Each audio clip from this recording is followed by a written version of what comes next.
Kyiv grocery store today and I've got to do some shopping. What can grocery shopping tell you about life in Ukraine? A lot. Why don't you come in with me and we'll try to spot some bad apples together.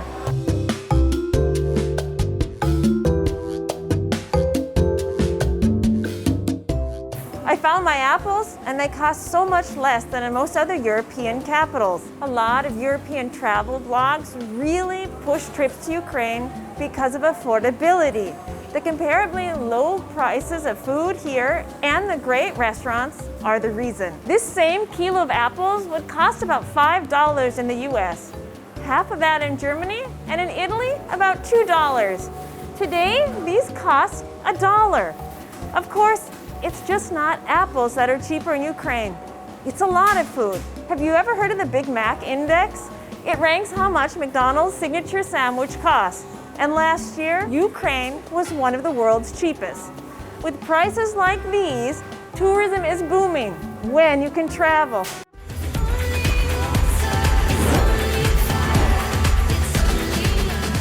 But remember, prices reflect national income. So if you're here for a few days and want to live large, that's great.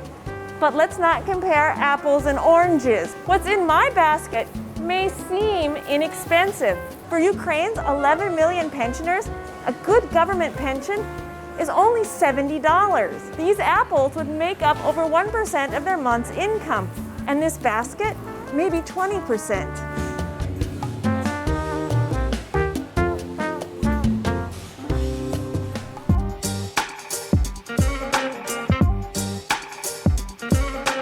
My low food prices from the market can't help but make me think about low purchasing power and national income. Ukraine has one of the lowest purchasing powers in Europe. There's two reasons for that, which are tied to policy, productivity, and infrastructure. Ukraine is rich in natural resources and its economy is based on agriculture. The fertile black earth has made it the breadbasket of whoever controls it. Wheat from Ukrainian fields made bread in ancient Greece and pierogies in the Polish-Lithuanian Commonwealth. Ukraine is one of the top 10 wheat exporters in the world.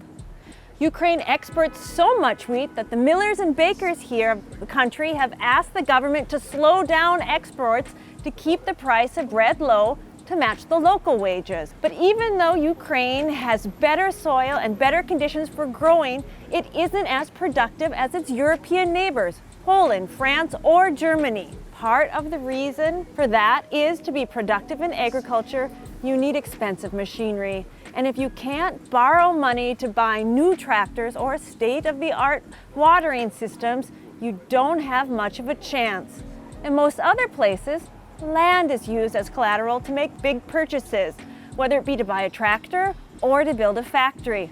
But in Ukraine, there was no way to buy or sell land until the spring of 2019. Politicians say it was never a good time to tackle the land sale issue. Maybe now, once the agricultural industry becomes more productive, wages could go up, but only if everything grown actually makes it to buyers. Which brings us to infrastructure. That's the streets, ports, and rails and expensive things that move people and goods. Have you ever heard of the saying that it only takes one bad apple to spoil the lot? Creating and maintaining a country's infrastructure is a huge undertaking that costs millions. But just by taking the first steps of creating infrastructure, a government already provides valuable jobs for the workers who build it.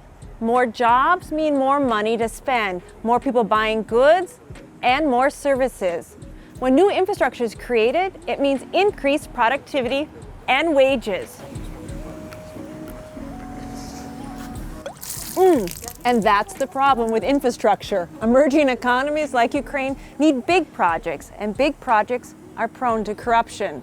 This includes bribery, bid rigging, and kickbacks in order to get large award contracts, and some people here have lots of practice at this. Since 2018, progress has been made keeping corruption out of infrastructure projects. There's a procurement system called Prozoro. It was created to prevent kickbacks, bribes, and other types of corruption. It just began in 2016, but it's already cut waste by at least 25% each year. Few but persistent critics say that the system is not that safe and have tried to bring in workarounds. Kind of a step in the wrong direction.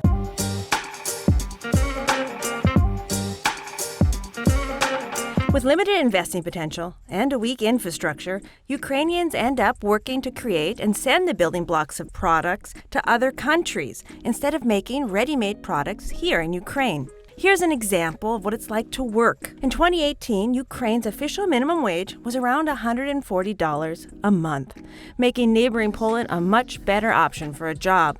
A person who lives in the western city of Lviv could spend just 10 euros a day to get to and cross the border between Poland and Ukraine, and they can increase their monthly salary from $140 a month to over $1,000.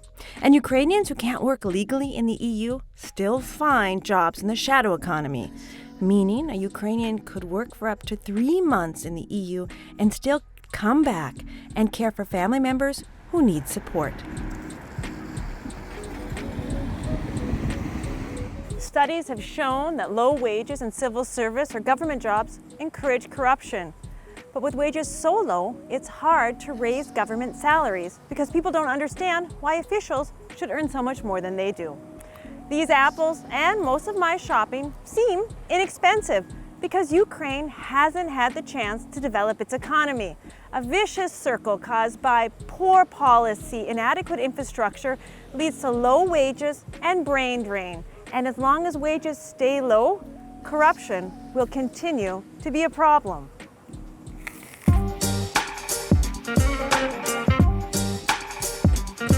I'm done with my shopping, but like most things you buy at the market, this is just the beginning. I'm gonna go make lunch. If you want to find out more about the things we talked about today, make sure you click on the news links in English.